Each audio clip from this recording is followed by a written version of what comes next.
하나님께서 세상을 창조하시고 시간이 점점 지나서 땅 위에 사람들이 많아지고 번성할 때 사람들에게서 딸들이 나는데 하나님의 아들들이 사람의 딸들의 아름다움을 보고 자기들이 좋아하는 모든 여자를 아내로 삼았다고 했습니다. 하나님의 아들들이 있고 사람의 딸들이 있어요. 이 말씀에서 하나님의 아들들이 누구냐? 이것에 대해서 두 가지 정도의 의견이 있습니다. 첫 번째는 하나님의 아들들이 천사다 이렇게 주장하는 사람들이 있습니다. 보수주의 학자들이에요, 다. 천사라고 주장하는 사람들은 시편 말씀이나 욥기 말씀 때문에 천사라고 주장을 합니다. 욥기나 시편 말씀을 쭉 읽어보시면 천사에 대해서 하나님의 아들들이다 이렇게 말씀을 하고 있습니다. 그래서 이 창세기 6장에 나오는 이 하나님의 아들들도 천사인데 이 천사는 타락한 천사다 이렇게 이해를 하더라고요. 그런데 이런 질문이 있습니다. 천사가 영적인 존재인데 사람과 결혼할 수 있느냐? 이런 문제가 있죠. 또 복음서에 보면, 누가복음에 보면 예수님께서 말씀하시기를 천사는 시집가거나 장가가는 일이 없다 이렇게 말씀하셨습니다. 천사가 결혼한다 이해가 안 갑니다. 그리고 천사가 결혼했는데 그것 때문에 사람들이 벌을 받는 이유가 무엇이냐, 사람들이 홍수로 심판받는 이유가 무엇이냐, 이런 것에 대해서 정확하게 대답을 하지 못하죠. 두 번째 의견은 이 하나님의 아들들이 셋의 후손이다 이렇게 주장하는 사람들이 있습니다. 셋의 후손과 사람의 딸들, 가인의 후손들이 결혼을 했다는 것입니다. 이런 주장을 보통 일반적으로 우리들이 받아들입니다. 하나님께서 당신의 백성을 보호하기 위해서 가인의 자손과 셋의 자손들을 분리시켰습니다. 섞이지 않도록 멀리 떨어져서 살게 하셨는데 시간이 지나니까 점점 사람이 많아져서 번성하자 더 이상 떨어져서 살지 못하고 이제 섞이게 된 것이죠. 이렇게 사람이 많아져서 섞이게 되자 어떤 일이 있었는가 하면 2절을 보면 하나님의 아들들이 사람의 딸들의 아름다움을 봤다 이렇게 말씀을 하고 있습니다. 아름다움을 봤다 이렇게 말씀하고 있는데 이 아름다움이라는 것은 하나님 보시기에 아름답다 이런 의미는 아니겠죠. 사람들 보기에 아름다운 것을 봤다는 것입니다. 미의 기준이라는 것은, 아름다움의 기준이라는 것은 시대에 따라서, 사람에 따라서 아름답게 예쁘게 보이는 것이 다 다릅니다. 이렇게 개인의 시선으로, 개인적으로 다 다르는데 개인의 시선으로 바라보고 내가 보기에, 자신이 보기에 예뻐 보이는 사람들, 아름다워 보이는 사람들을 모두를 다 아내로 삼았다고 했습니다. 한 사람만 아내로 삼았다 이렇게 말하는 것이 아니라 모두를 다 아내로 삼았다고 했습니다. 하와도 선악을 알게 하는 나무 열매를 봤습니다. 그 열매를 보니까 보기에 참 좋아요. 먹기도 참 좋은 것 같습니다. 지혜롭게 할 만합니다. 이렇게 생각하고 그 나무 열매를 먹었습니다. 하나님의 아들들도 자기 눈에 좋은 사람들을 모두 다 아내로 삼았어요. 사람이 죄를 짓는 것이 무엇 때문에 죄를 짓느냐? 내 눈에 보기 좋은 대로 행하기 때문에, 내 마음대로 행하기 때문에 그래서 죄를 짓습니다. 하나님 보시기 좋은 대로, 하나님이 기뻐하시는 일을 하면 죄 가운데 빠지지 않죠? 그런데 하나님 보시기 좋은 대로 행하는 것이 아니라 내 마음대로, 내 눈에 보기 좋은 대로 행하기 때문에 죄 가운데 빠집니다. 가인이 성을 쌓았습니다. 그 안에 사는 사람들이 아내를 취하는데 여러 사람을 아내로 취했습니다. 이제 그런 문화, 그런 사상들이 하나님의 아들들 가운데 들어왔다는 거예요. 하나님께서 복을 주시고 은혜를 주시고 선하게 거룩하게 살려고 그렇게 떼어놓으셨는데 그런 사람들 가운데 그런 문화와 그런 사상과 그런 철학이 들어왔다는 것입니다. 이렇게 세상의 문화와 철학과 사상이 침투해 들어오면 그러면 어떻게 될까요? 그러면 세상 사람이나 우리나 크게 다르지 않겠죠? 세상과 크게 다르지 않으니까 그 좋은 거 아닙니까? 이렇게 생각할 수 있는데 그렇지 않죠. 소금이 맛을 잃어버리면, 그리고 짠맛을 잃어버리면 밖에 버려지고 사람들에게 밟힌다고 했습니다. 세상 사람들은 우리가 자신과 동일하지 않다고 하면서 믿는 사람들 싫어합니다. 멀리합니다. 배척합니다. 그런데 동일해지면 어떻게 하죠? 동일해지면 동일하다고 하면서 밖에 버리고 그냥 밟아버려요. 세상의 목적은 뭐냐? 우리를 그들과 동일하게 만드는 것이 목적이 아니죠. 우리를 타락하고 부패하고 하나님과 멀어지게 하는 것이 목적입니다. 그렇게 부패하게 하려고, 타락시키려고, 그래서 미워하는 것입니다. 그래서 싫어하는 거예요. 그렇기 때문에 우리가 세상을 따라가지 않아야 됩니다.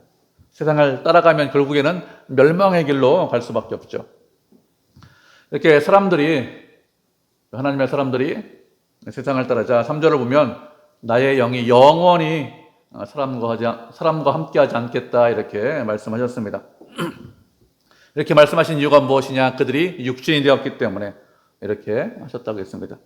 육신이 되었다는 것은 다른 말로 하면 그냥 고깃덩어리가 되었다 이런 뜻입니다. 영혼이 없는 육체만 가지고 있는 그런 사람이 되었다는 것이죠. 육체만 가지고 있으면 어떻게 될까요? 결국에는 썩어집니다. 결국에는 흙으로 돌아가죠. 하나님께서 함께하지 않는다고 했습니다. 하나님께서 함께하지 않는다는 것은 하나님의 영이 함께하지 않는다는 것이고, 하나님의 영이 함께하지 않으면 그 사람은 사랑과 은혜를 받지 못합니다. 하나님의 아들들이에요. 그래서 사랑과 은혜 가운데 거해야 되는데 하나님의 사랑과 은혜를 받지 못하면 부패하고 타락하겠죠. 그런데 부패하고 타락했는데 부패하고 타락한 그 상태 그대로 그냥 두시겠다 이런 뜻입니다. 하나님께서 내리시는 형벌 중에서 가장 크고 가장 무서운 형벌이 무엇이냐? 무관심입니다. 하나님께서 아무런 관심도 갖지 않으시는 거예요. 아무런 관심도 갖지 않으시면, 내가 어떻게 살든지 아무런 관심이 없으시면 그럼 어떻게 될까요? 그럼 점점 타락하겠죠. 점점 부패합니다. 은혜가 없기 때문에 그냥 고깃덩어리에 불과하죠. 그렇기 때문에 하나님께서 아무런 관심도 갖고 계신 것이 아니라 차라리 벌을 받는 것이, 차라리 징계를 받는 것이 훨씬 더 좋습니다. 징계를 받는 것, 무엇 때문에 징계받느냐? 사랑하기 때문에 징계를 받는 거죠. 사랑하기 때문에 징계하시는 것입니다. 완전히 멸망시키고 완전히 없애기 위해서 그래서 징계하시는 것이 아닙니다. 이스라엘 백성들이 바벨론 포로에서 70년 동안 생활했습니다. 일반적으로 생각하면 70년 동안 생활했으면 다 흩어지겠죠. 다 없어지고 다 동화되겠죠. 그런데 그렇게 되지 않고 70년 만에 다시 고향으로 돌아와서 다시 당신의 백성으로 살았습니다. 징계하셨지만 회복시키셨습니다. 히브리서 말씀해 보니까 징계가 없으면 아들이 아니라고 했습니다. 친아들이지만 사랑해서 징계한다고 했습니다. 그렇기 때문에 징계받는다고 낙심하거나 실망하지 말라고 했습니다. 우리를 징계하시는 이유가 무엇이죠? 우리의 유익을 위해서 징계하신다고 했습니다. 그리고 징계는 반드시 끝나는 날이 있다고 했습니다. 계속되고 영원히 되는 것이 아니라 끝나는 날이 반드시 있습니다. 그렇기 때문에 낙심하고 실망하는 것이 아니라 징계가 있지만 더욱더 주님을 믿고 의지하라고 했습니다. 이렇게 무관심한 것보다는 징계받는 것이 훨씬 더 좋습니다. 그런데 지금은 하나님께서 말씀하시기를 징계가 없다, 그냥 두시겠다 이렇게 말씀하셨습니다. 이렇게 말씀하시는 이유가 무엇이죠? 징계가 아니라 심판을 준비하고 계시기 때문에 이런 말씀을 하시는 것입니다. 그들의 날이 120년이 된다 이렇게 말씀하셨습니다. 120년이 된다는 것도 두 가지 해석이 있습니다. 인간의 수명을 120년으로 제한했다 이렇게 해석하는 사람들도 있고, 그리고 120년 이후에 세상이 망할 것이다 이런 뜻으로 해석하는 사람이 있습니다. 어떤 해석이 옳은 해석인지 정확하게 명확하게 알지는 못해요. 일반적으로는 120년 이후에 이제 하나님께서 물로 심판하신다 이렇게 이해를 합니다. 이렇게 세상이 아주 악했는데 그 당시에 네피림이 있었다고 했습니다.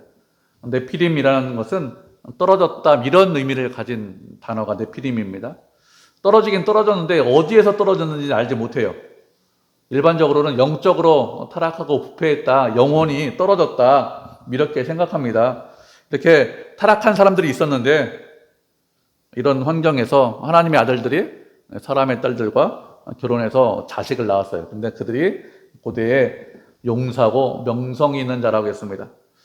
용사라고 했는데 용사라는 것은 큰 힘을 가지고 있는 사람이 용사죠. 다른 사람들보다 훨씬 더 큰 군사력을 가지고 있기 때문에 용사라고 했고, 그리고 명성이 있다는 것은 이름을 날렸다는 뜻입니다. 이름을 날렸는데 악한 것으로 이름을 날렸다 이렇게 이해를 하시면 좋습니다. 고대 시대에 영적으로 타락하고 부패한 사람들이 많이 있었는데 이들은 하나님 없이 자기 마음대로 자기 눈에 좋은 대로 세상을 지배하면서 살았는데 그렇게 타락하고 부패했는데 그들이 이름을 날렸다는 거예요. 이렇게 세상에 타락하고 부패할 때 하나님의 아들들도 그렇게 타락하고 부패한 세상에서 이름 날리고 그렇게 악하게 살았다는 것입니다. 하나님께서 가인의 후손과 셋의 후손을 분리해 주신 이유가 무엇이냐? 하나님의 뜻대로 살라고 분리하셨습니다. 그런데 시간이 지나면서 사람이 점점 많아지고 그들이 교류하니까 세상의 영향을 받아서 악한 길로 갔습니다. 이렇게 악한 길로 가서 세상에 포악하고 타락하고 죄와 악이 가득하게 되었죠. 사람들이 마음으로 생각하는 모든 계획이 다 악할 뿐이라고 했습니다. 사람들의 모든 계획이 악하다는 것은 인간의 마음 자체가 악하다는 것입니다. 우리는 죄와 악에 대해서 생각을 할 때 악한 행동하는 거, 나쁜 짓 하는 거, 그게 죄라고 생각하는 경우가 많습니다. 바르지 못한 행동하는 것, 나쁜 짓 하는 것 당연히 죄죠. 그런데 하나님 뭐라고 했습니까? 우리의 악한 행동만 보시는 것이 아니라 우리의 마음의 생각까지도 보십니다. 어떤 마음을 가지고 그런 행동을 했는지, 그 행동의 동기가 무엇인지 이런 것들을 다 보시고 그리고 그것이 죄다, 악하다 이렇게 말씀을 하시는 것이죠. 이렇게 인간의 마음을 보시니까, 우리의 마음을 보시니까 마음으로 생각하는 모든 것이 다 악하다고 했습니다. 죄가 어디에 있다는 것입니까? 마음속 깊은 곳에 죄가 있다는 것입니다. 죄가 그렇게 마음속 깊이 우리 안에 자리 잡고 있기 때문에 우리 안에서 나오는 것이 선한 것도 나오고 악한 것도 나온다 이렇게 말씀하고 있지 않죠? 모든 것이 나오는 것이 다 악한 것밖에 나오지 않는다 이렇게 말씀하고 있습니다.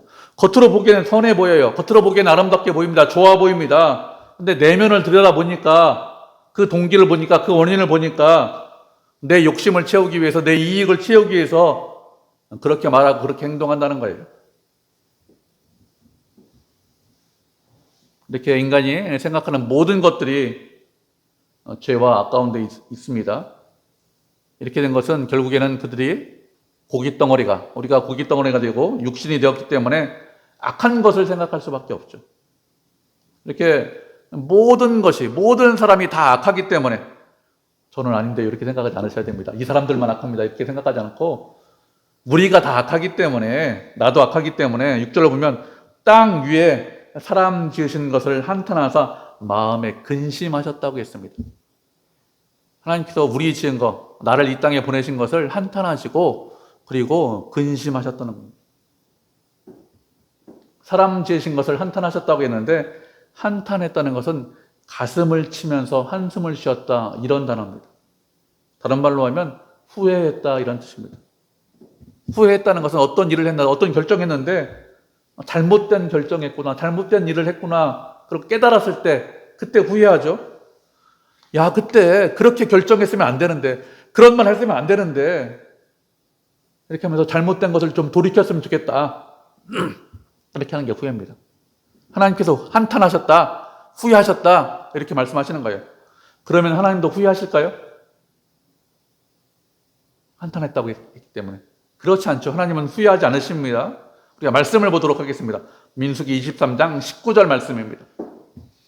구약성경 235페이지 민수기 23장 19절 말씀.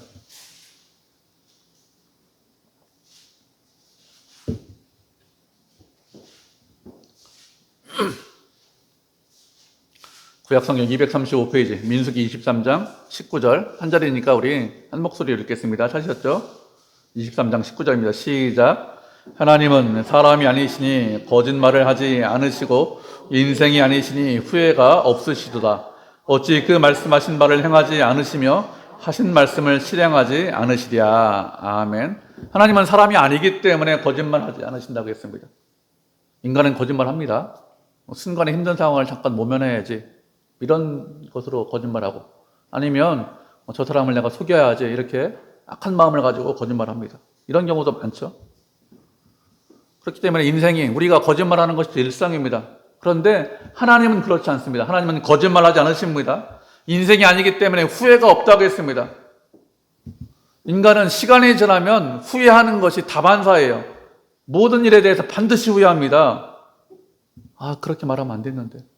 아, 그렇게 행동했으면 안 됐는데. 바르게 고쳐야 되는데. 아, 그때 왜 그렇게 했지? 그런데 하나님은 그렇게 후회하지 않으십니다.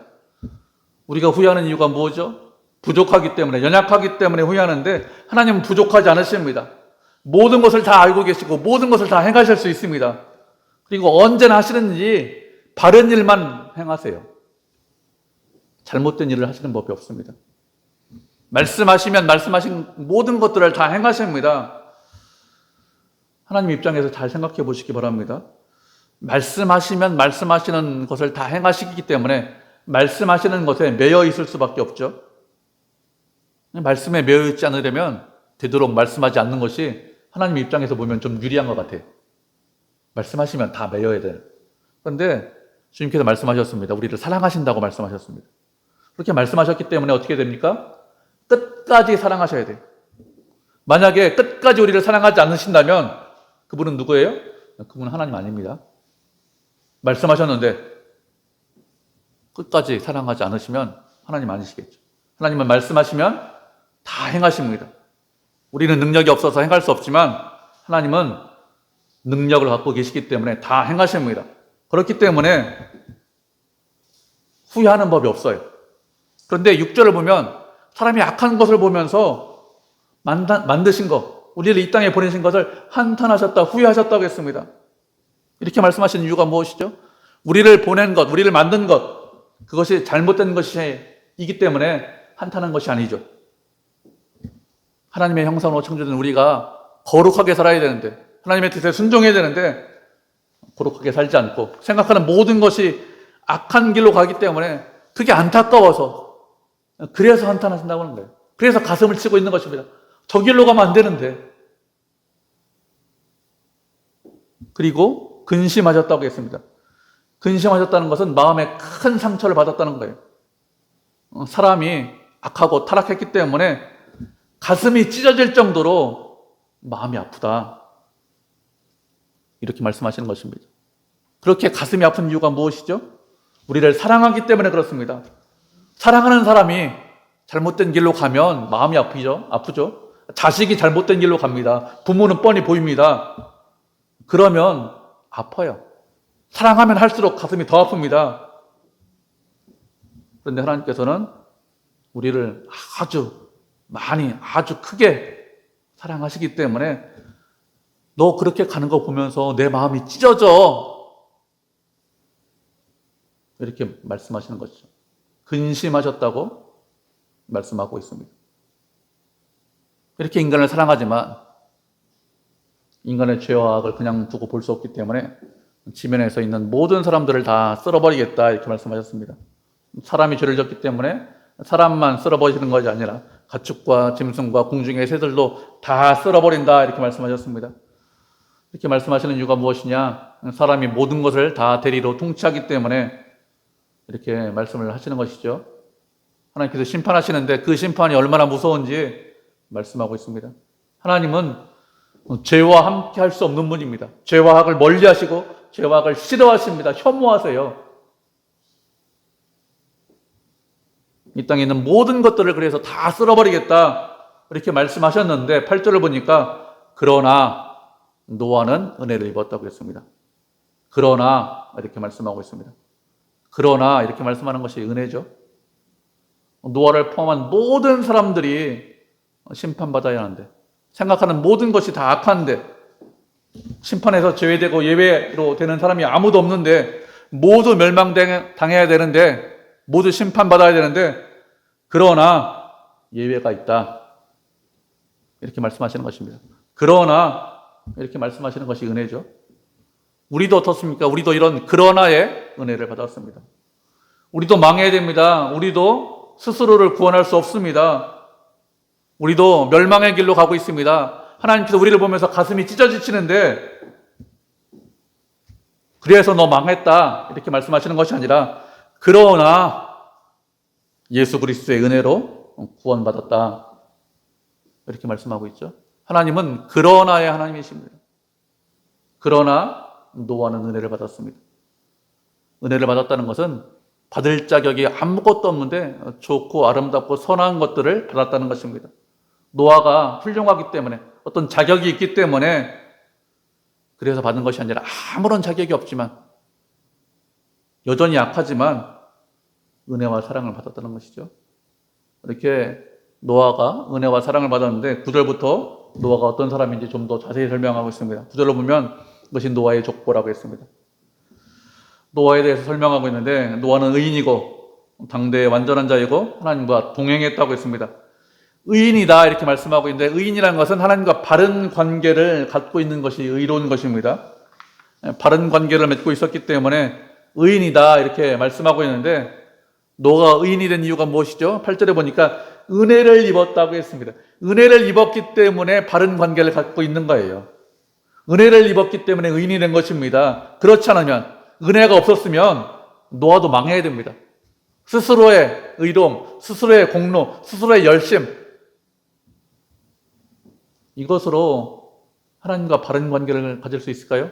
우리가 스스로 예수 그리스도 없이 스스로 하나님을 만나고 찾을 수 있을까요? 그렇지 않죠. 주님께서 먼저 은혜 주셔야 됩니다. 그래야 의로운 사람이 될 수 있습니다.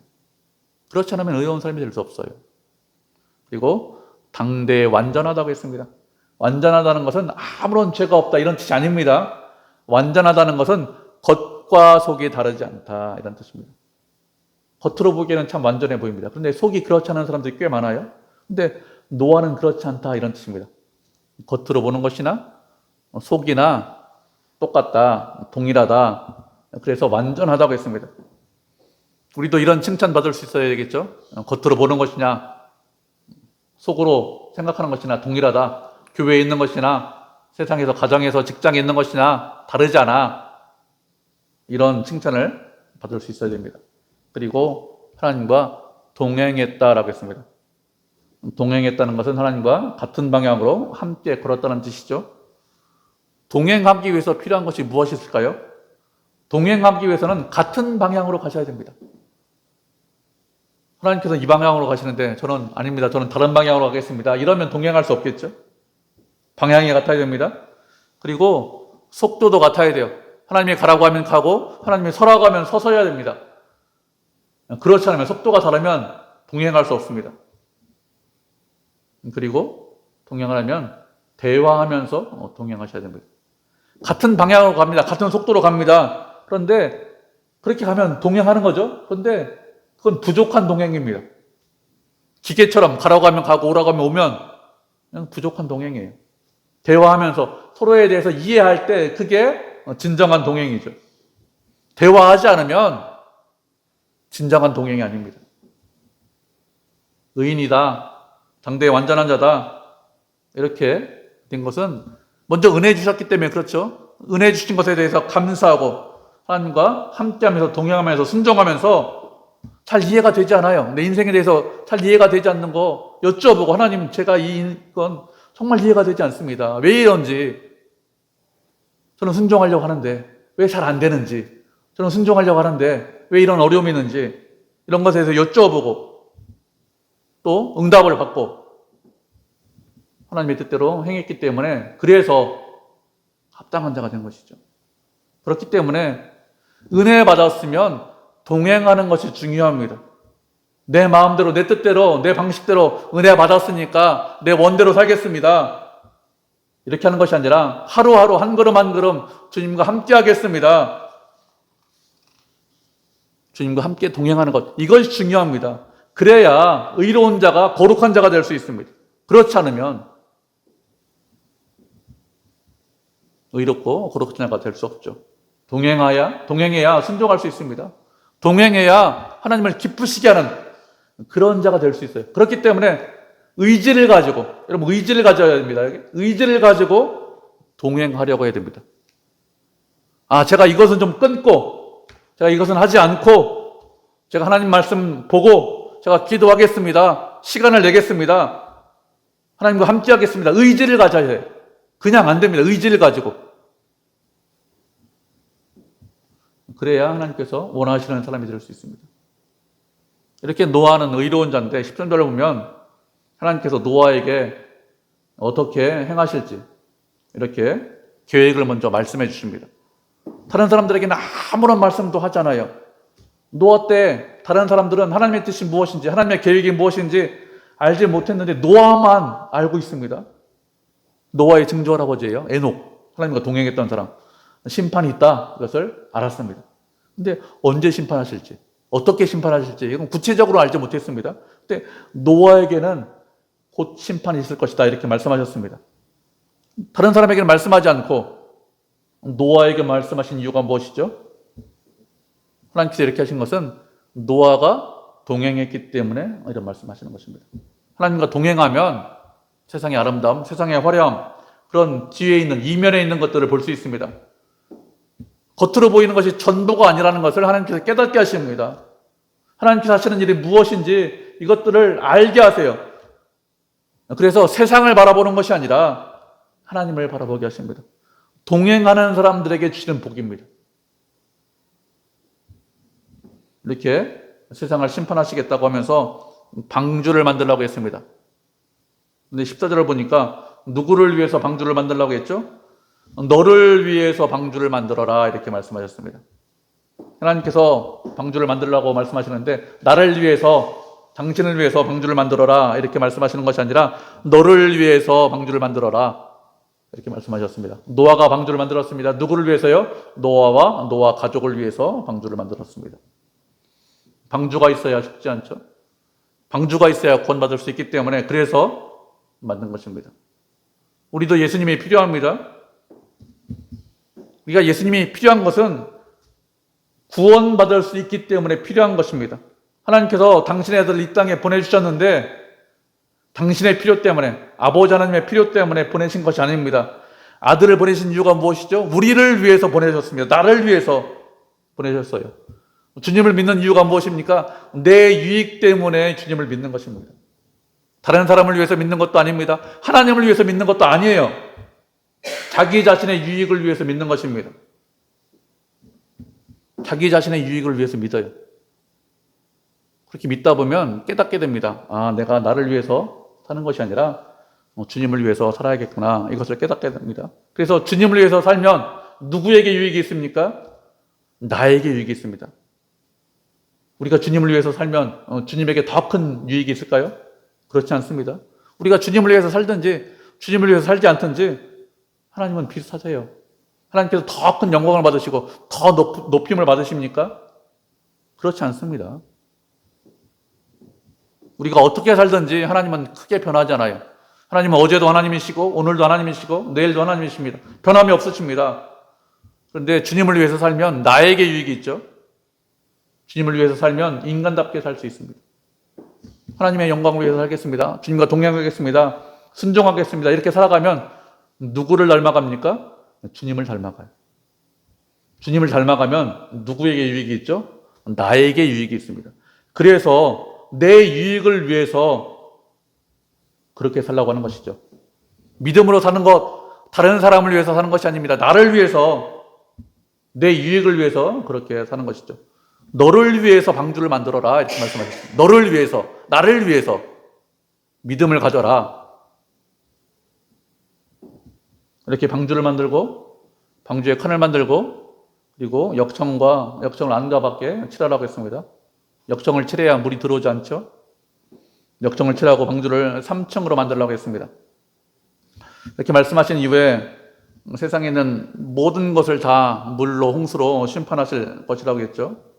이렇게 세상에 있는 모든 것을 다 물로, 홍수로 심판하실 것이지만 18절을 보니까 그러나 너와는 내가 내 언약을 세운다, 이렇게 말씀하고 있습니다. 하나님께서 노아와 언약을 세우는데 내 언약을 세운다, 이렇게 말씀하셨습니다. 내 언약을 세운다는 것은 내 이름을 걸고 언약을 세우겠다, 이런 뜻입니다. 언약이라고 했는데 언약이라는 것은 단순히 약속한다, 이런 뜻이 아닙니다. 그래, 내가 약속해 줄게, 약속할게, 이 정도로 말씀하시는 것이 아니라 언약이라고 하는 것은 목숨을 걸고 맹세하는 것, 목숨을 걸고 약속을 지키겠다고 하는 것, 그것이 언약입니다. 그래서 언약이란, 약속이 아니라 언약이란 단어를 사용했습니다. 하나님께서 약속을 세우시는데 당신의 이름을 걸고 당신의 목숨을 걸고 이 언약을 언약을 세우겠다는 거예요. 만약에 약속이 지켜지지 않으면 그러면 어떻게 될까요? 만약에 약속이 지켜지지 않으면 그러면 하나님께서 붕괴하십니다. 없어지십니다. 그럴 수 없겠죠? 하나님께서 없어질 수 없겠죠? 그렇기 때문에 언약을 세우겠다 이렇게 말씀하시는 것은 당신께서 하나님께서 이 약속을 반드시 이루시겠다 이런 뜻입니다. 언약을 맺는 당사자가 노아인데 노아가 불성실할 수 있습니다. 하나님께서 말씀하셨는데 말씀하신 것을 이행하지 않을 수 있습니다. 어떻게 될까요? 노아가 이행하지 않아도 어떻게 된다고요? 하나님께서 약속을 이루신다는 것입니다. 핵심은 노아가 성실하냐 성실하지 않느냐 이것이 핵심이 아닙니다. 핵심은 노아가 성실하지 않아도 노아가 게을러도 하나님께서 약속을 이루신다. 그게 핵심입니다. 그래서 언약이다 이렇게 말씀하고 있는 것입니다. 하나님께서 노아 언약을 세우셨는데 22절을 보면 노아가 어떻게 했습니까? 하나님께서 명하신 대로 다 준행했다고 했습니다.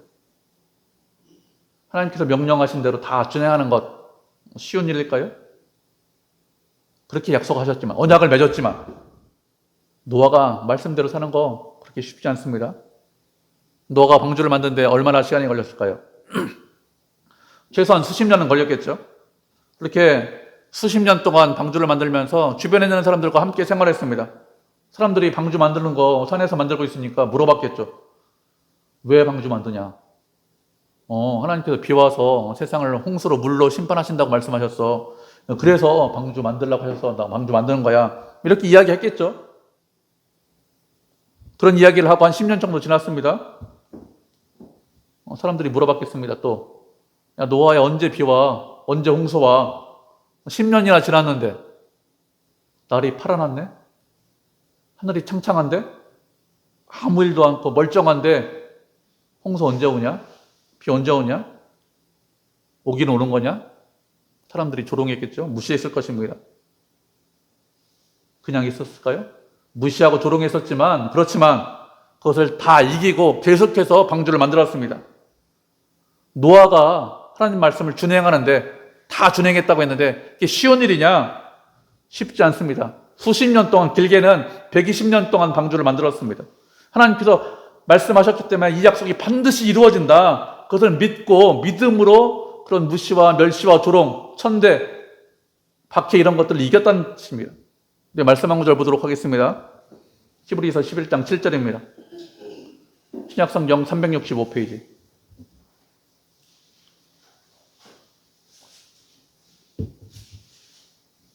히브리서 11장 7절 365페이지 찾으셨죠? 같이 읽겠습니다. 시작. 믿음으로 노아는 아직 보이지 않는 일에 경고하심을 받아 경외함으로 방주를 준비하여 그 집을 구원하였으니 이로 말미암아 세상을 정죄하고 믿음을 따르는 의의 상속자가 되었느니라. 아멘. 믿음으로 노아는 말씀에 순종해서 구원을 얻었다고 했습니다. 다른 말로 하면 믿음으로 살았는데 세상의 가치관을 따르지 않았다는 것이죠. 세상의 무시와 멸시와 조롱과 천대, 박해 이런 것들을 이겼다는 거예요. 그런 것들이 있었지만 없는 것이 아니라 있었지만 하나님께서 약속하신 그 약속의 말씀을 가장 중요하게 생각하고 가장 중요하게 생각했기 때문에 그 약속대로 그 말씀대로 순종했다는 것입니다. 믿음으로 방주를 만들었는데 세상에서 아무런 고통도 없고 아무런 마찰도 없이 그냥 방주를 만든 것이 아니라니까요. 많은 일들, 많은 어려움이 있었지만 하나님을 더 사랑했기 때문에 믿음으로 산 것입니다. 하나님을 더 사랑했기 때문에. 하나님을 더 사랑하면 믿음으로 삽니다. 우리도 믿음으로 살아야 되겠죠? 믿음으로 세상을 이기셔야 합니다. 세상에 있는 악한 것들을 따르지 않고 주의 약속의 말씀대로 행하신다는 그 약속의 말씀, 그 말씀을 믿고 의지하셔야 합니다. 이렇게 믿음으로 살아갈 때 하나님께서 기뻐하시고 순종할 수 있습니다. 우리도 그러나의 은혜를 받았습니다. 은혜를 받았기 때문에 주님과 동행하셔야 됩니다. 동행하시면서 세상을 이기셔야 돼요. 세상을 따라가는 것이 아니라 주님을 따라셔야 됩니다. 주님을 기쁘시게 해야 됩니다. 그렇게 주님께 영광을 돌리는 그런 성도, 그런 교회가 되기를 주님의 이름으로 축복을 드립니다.